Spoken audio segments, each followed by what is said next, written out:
Kita berjumpa lagi di channel YouTube Primarta. Kali ini kita dengan acara baru kita namanya Ngobras, Gus. Jadi Ngobras itu ngobrol akad syariah.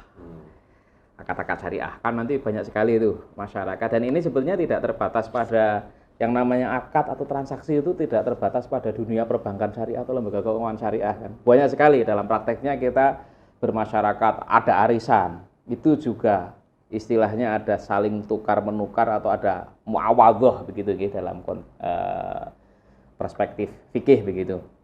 Ada jual beli macam-macam, apalagi sekarang ada online.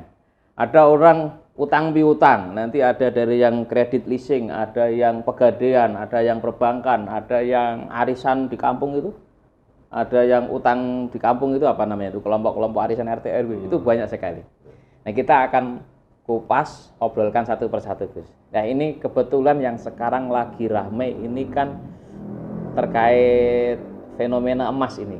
Emas ini kan sekarang harganya udah bagus gitulah banyak orang. Nah, kita tidak membicarakan tentang pembiayaan atau jual belinya emasnya, tetapi setelah orang punya emas ini, banyak orang kemudian menggadaikan. Dan ternyata fenomena yang ada juga, mungkin beberapa waktu yang lalu saat rame-rame konter HP di mana-mana juga orang banyak menggadaikan HP, gadai HP gitu ya.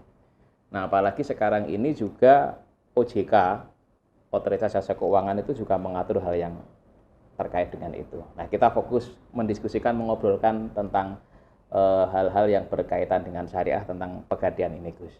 Sebenarnya kalau dalam fikih itu memang dikenal istilah pegadaian ya, Gus ya. Itu gimana penjelasannya, Gus? Dalam bahasa fikih itu disebut dengan rohen pegadaian. Pegadaian itu namanya rohen. Yakni seorang yang punya utang piutang, orang yang berhutang memberikan atau menyerahkan jaminan atas hutangnya. Iya. Untuk apa? Untuk sebagai nanti ketika tidak bisa membayar, iya. Nah, itu nanti dia dijual untuk menutupi hutangnya. Itu prinsipnya seperti itu, namanya rohen. Rohen itu barang yang tadi digadaikan tadi untuk dijualnya ini, apakah ada syarat-syarat tertentu bagaimana gitu, Gus? Untuk iya, itu syaratnya diantaranya barangnya itu harus barang yang memang sah untuk dijual belikan secara barangnya. Secara syar'i itu bisa dijual belikan. Bisa dijual belikan. Kemudian dia diserahkan setelah akad utang piutang. Karena dalam gadai itu ada beberapa rukun. Yang pertama rohin atau orang yang menggadaikan. Ini adalah rohin ini adalah orang muktarid atau orang yang berhutang. Kemudian murtahin atau orang yang menerima gadai itu. Menerima gadai. Ini mukrid, orang yang memberikan hutang. Orang yang berpiutang. Kemudian di situ ada marhun atau barang yang digadaikan. Kemudian digadaikan untuk apa? Ada namanya marhun bih. Untuk mendapatkan hutang tadi. Hutang yang sudah atau sudah resmi, sudah ada. Kemudian segot atau akad. Marhun ini adalah untuk mengamankan tadi. Jadi qad itu atau hutang piutang itu kan kadang orang memberikan pinjaman itu kan biar aman, aku iso wong iku sing ngutangi iso nyaur tenan ta ora. Nah, makanya kemudian ada jaminan itu. Nanti kalau nggak bisa nyaur kan sudah ada jaminannya yang bisa digunakan untuk nyaur. Iya, betul. Kalau secara sejarahnya kalau tidak salah di dalam Al-Qur'an itu juga kaitannya dengan adanya ketentuan bahwa utang piutang itu dicatat begitu ya, Gus ya. Kemudian ketika kamu tidak memungkinkan untuk melakukan pencatatan itu, maka solusinya adalah rahan itu sepertinya atau gade begitu. Penjelasannya gimana, Gus Jar'an? Kalau menurut saya sebenarnya ini itu perkembangan ini. Perkembangan. Artinya sebenarnya akad muamalah ini kan sebenarnya entitas budaya kan itu. Yang berkembang di satu masyarakat itu. Kemudian sebenarnya sebelum Islam ada pun akad-akad itu sudah ada. Artinya kemudian hukum Islam itu sebagian besar sih sebenarnya dalam muamalah itu itu adalah mengakomodir praktek-praktek yang sudah ada ketika itu dan kemudian mereduksi praktek-praktek yang tidak sesuai syariah. Tidak sesuai syariah. Jadi yang kemudian dalam artian tidak sesuai dengan misalkan tujuan adanya syariat begitu ya Gus. Misalkan ketika ada baik hurur, kemudian ada riba dan seterusnya itu kemudian memang itu dilarang oleh Islam. Tapi yang kemudian artinya prinsip muamalahnya itu tercapai, maka kemudian diakomodir dan dijadikan menjadi fikih. Tapi tidak menutup kemungkinan bahwa fikih itu juga akan berkembang. Muamalah itu juga akan berkembang. Betul. Ya, akan berkembang sesuai dengan perkembangan zaman, kebutuhan masyarakat. Gitu. Ya. Maka sebenarnya prinsip-prinsip dasar daripada muamalah itu adalah ketika kemudian pertama adalah kebutuhan masyarakat terhadap transaksi tersebut. Yang kedua, tidak ada huruf. Tidak ada hal-hal yang dimungkinkan lagi merugikan di antara kedua belah pihak. Gharar atau hurur tadi. Jadi intinya bahwa bagaimana kemudian kedua belah pihak ini itu harus sama-sama untung. Sama-sama untung. Tidak ada yang terzalimi satu sama lain begitu.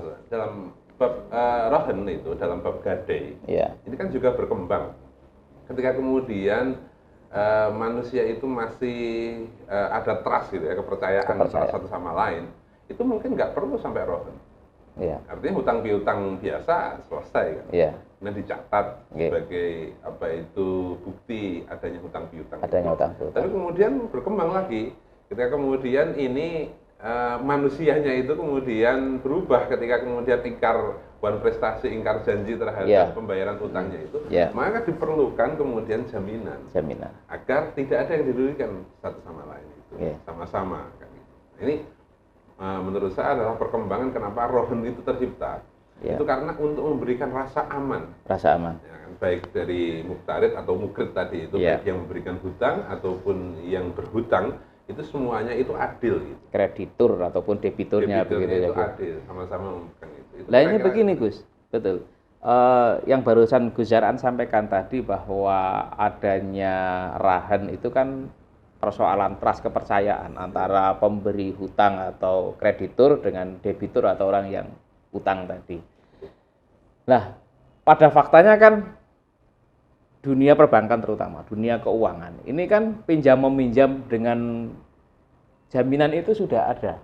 Ya, yang perlu diperhatikan menurut saya begini. Jadi ini konteks persoalannya bahwa sebenarnya pinjam-meminjam itu tabarruk. Pinjam-meminjam itu tabarruk. Pada dasarnya pinjam-meminjam itu tabarruk, artinya orang itu tidak boleh jarronaf'an, itu tidak boleh mengambil keuntungan dari yang diuntungi, itu kan nggak boleh. Nah, sebenarnya kalau menurut saya sih sebenarnya memang kalau konteks pegadaian ini itu kalau kemudian mau didorong sebagai produk syariah ini memang sebenarnya menurut saya ini harus ada modifikasi lah kira-kira gitu. Nah ini yang kemudian dipersoalkan kan tentang khilaf kan, bahwa bagaimana kemudian kita mencoba untuk mencari-cari dalam tanda kutip bagaimana praktek muamalah yang ada di dalam masyarakatnya agar sesuai dengan syariah. Kalau menurut saya itu nggak masalah, artinya memang yang membedakan antara akad yang tidak diperbolehkan dengan akad yang syar'i itu kan ditentukan oleh akadnya. Dan yang perlu diketahui bahwa akad itu adalah sulhul akdi. Ya kan, majelis akad itu sendiri. Kalau terjadi obrolan kayak kita ini, sebelumnya ngobrol panjang lebar tentang bermacam-macam akad, kemudian saya ngobrolin ini itu dari perspektif ini kalau hutang berapa ini, kalau kemudian keuntungannya, kalau saya bayar berapa dan seterusnya. Ini kan belum masuk ke sulhul akdi, kita tidak berpengaruh terhadap akad. Kita belum berakad ini. Baru ngobrolkan soal prospek dari satu barang itu kan kira-kira begitu. Nah, kemudian ketika masuk kemudian akad bertransaksi, itu harus syar'i.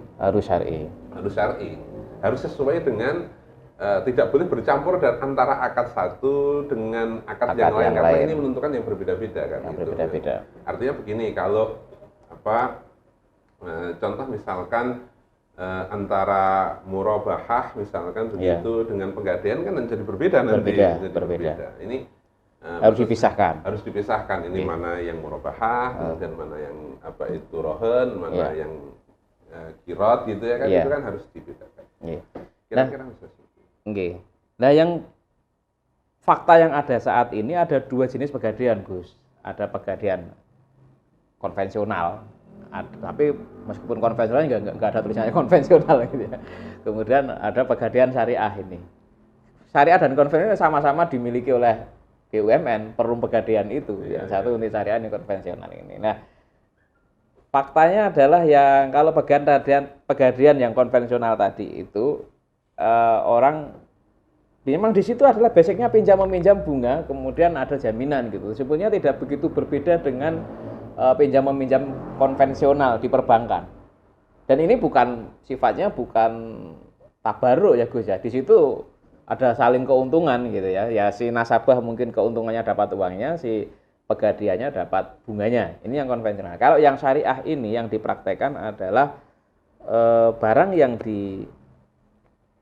jadikan jaminan tadi itu disetatuskan sebagai barang titipan sekaligus sebagai jaminan, sehingga orang itu harus membayar atas penitipan barang itu.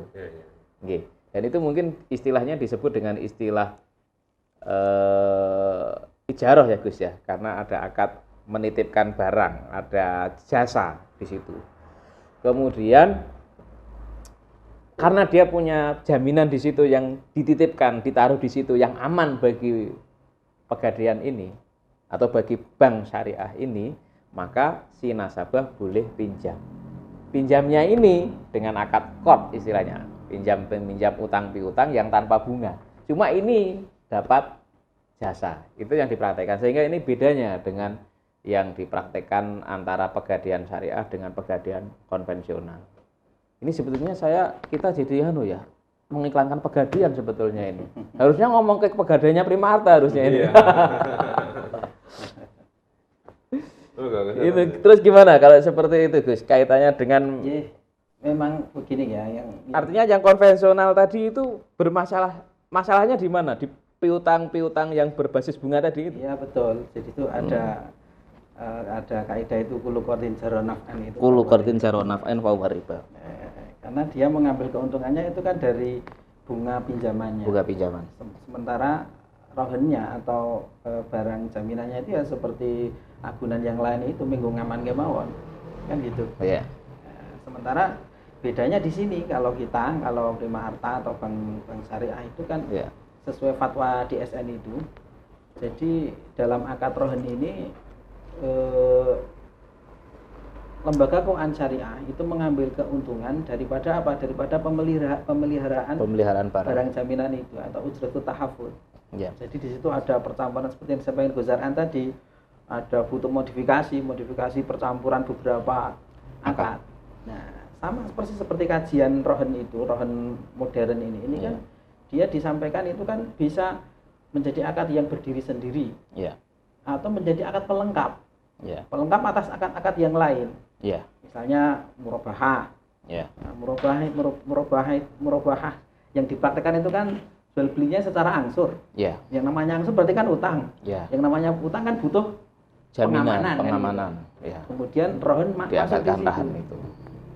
Nah, jadi dia bisa berdiri sendiri mau sebagai produk sendiri ataupun dia sebagai akad pelengkap. Nah, soal pemisahan akad itu memang penting sekali. Seperti yang disampaikan Gus Zar'an tadi, sulbil akdi. Tapi apakah ini Gus tentang tadi? Kan sebetulnya akad dasarnya adalah akad utang piutang. Akad utang piutang ataupun akad jual beli dengan cara angsur yang pada hakikatnya itu adalah utang piutang juga. Tapi kemudian orang itu disyaratkan untuk menitipkan barang. Kalau ini yang rahen sebagai produk gade sebagai produk. Apakah ini tidak masuk dalam kategori kita mencari keuntungan, memanfaatkan itu tadi? Kita mencoba mendapatkan keuntungan atau manfaat dari syarat kita untuk orang menaruh barang. Nah itu tadi, makanya di situ ada modifikasi yang harus terpisah itu seperti itu biar tidak syarat itu tadi biar tidak masuk dalam sulbil akdi. Itu berarti persis yang disampaikan sama Gus Zar'an tadi itu ya. Jadi kita jangan menyatukan akad itu. Ketika itu disatukan ya salah secara syariat. Seperti fatwa DSN itu kan begini. untuk menentukan keuntungannya, bukan keuntungan, untuk menentukan ujrah tahafut itu kan tidak boleh didasarkan pada besaran pinjaman. Ya. Kan gitu. Ya. Nah, kalau didasarkan nanti kan jadi campur itu. Jadi campur. Ya, ujrah tahafut ya itu akan tersendiri, artinya ijaroh. Di situ ada ijaroh, kemudian ada rohen. Ijarohnya untuk menentukan ujrohnya tahafut tadi. Ujrah tahafut itu berapanya. Makanya penting itu, seperti saya pikir ya, sudah diperhatikan seperti itu kan di Primata. Sebenarnya AKT wis dipisah-pisah. Gitu. Karena sulbil akdi dalam perspektif modern itu kan sulbil akdinya lembaran kertas. Sudah bukan ini, tapi lembaran kertas. Iya.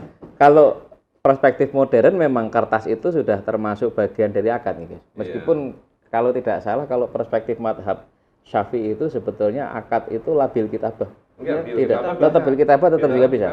Ya, tapi dia maksudnya kinayah. Kinayah. Berarti di situ mengharuskan adanya niat begitu. Iya. Nah, sekarang persoalannya ini agak melebar ini. Nah, sekarang karena tahu ini kinayah, ya ngobrol terserah ya. Karena apa namanya? Karena ada ini biar apa namanya? Diniati gitu. Enggak diniati gitu malah. Itu gimana berarti menjadi batil begitu akadnya? Apa? Ya, enggak gitu. Jadi gini. Jadi persoalan kinayah itu malah justru gini. Ini awalnya begini. Keuangan syariah menurut saya ini adalah solusi ya. Solusi bagi transaksi keuangan yang ada sekarang ini. Iya. Artinya bahwa bagaimana kemudian mendekatkan transaksi-transaksi konvensional menjadi transaksi syariah. Kan maksud daripada fikih itu kan seperti itu. Bagaimana kemudian praktek-praktek yang tidak syar'i itu menjadi syar'i. Iya. Bagaimana kemudian dasar keuntungan yang didasarkan pada riba. Iya. Kemudian artinya bahwa pihak pemberi uang atau pinjaman itu mesti untung. Kemudian kepada produk syariah, di mana menempatkan antara yang hutang dan yang dihutang itu sebagai mitra kerja. Artinya ini kita bisa sharing keuntungan bisa, tapi sharing kerugian sebenarnya bisa kalau di syariah itu. Iya, itu kalau yang modelnya bagi hasil. Iya, artinya itu tidak berlaku di konvensional kan gitu. Yang kedua menurut saya begini, landasan daripada ekonomi syariah itu menurut saya sesuatu yang bisa, sesuatu yang memudahkan, maka lakukanlah. Sesuatu yang mungkin secara syar'i dan kemudian memudahkan itu. Karena prinsip fikih itu seperti itu. Ya kan, idza dhaqa sa'a itu ya seperti itu. Kalau terjadi sesuatu kerepotan. Sesuatu maka kemudian permudahlah, kelonggaran. Maka banyak sekali praktek-praktek sebenarnya di dalam muamalah yang aslinya tidak boleh kemudian dilegalkan karena itu hajat. Karena contohnya misalkan salem. Nah, kan akad pesen itu kalau cara kitab tempah ya kan itu. Akad pesen itu kan bai'ul ma'dum. Kan menjual sesuatu yang enggak ada. Sesuatu yang enggak ada dia. Nah, itu kan melanggar prinsip sebenarnya. Tapi masyarakat butuh terhadap baik salem itu. Maka kemudian baik salam itu diperbolehkan. Nah, ini adalah merupakan ruh daripada muamalah itu. Artinya begini lagi yang perlu saya tegaskan bahwa ini ada prinsip dasar antara muamalah dan ibadah. Kalau muamalah itu adalah al-aslu al-ibahah. Longgar sekali. Semuanya boleh. Semuanya boleh kecuali ada beberapa kecil yang dilarang. Dilarang. Yang itu sudah seperti ditentukan. Tadi riba, gharar dan sebagainya itu. Beda dengan ibadah. Kalau ibadah itu ya asal al-hurmah gitu. Kecuali yang aslinya ibadah itu nggak boleh kecuali yang diajarkan. Ini dua prinsip berbeda antara muamalah dan ibadah. Muamalah itu muasaah gitu. Kira-kira begitu. Tapi kemudian ketika ini sudah masuk kepada